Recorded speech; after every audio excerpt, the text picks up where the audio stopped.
What sets us apart from our competitors? Our infrastructure is very compact compared to different European railways. My name is Aleksandr Zaitsev, and I'm the head of digital transformation and innovation department in Estonian Railways. I'm responsible for digital transformation of work processes within the infrastructure business unit and the implementation of new technological solutions. Estonian Railway is a state-owned company operating since 1870.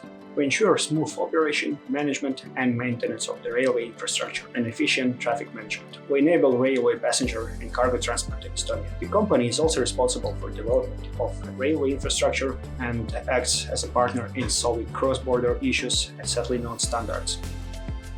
If we talk about the next 12 to 18 months, then due to the fact that we have initiated a large-scale renovation projects that last 5 to 8 years, the next 12 to 18 months we will move to the next stages of these projects. But we also have some results. For example, in the electrification project, Tartu direction will be electrified by the end of the year 2024. This means that passengers can travel between the two biggest cities of Estonia faster and more environmentally friendly.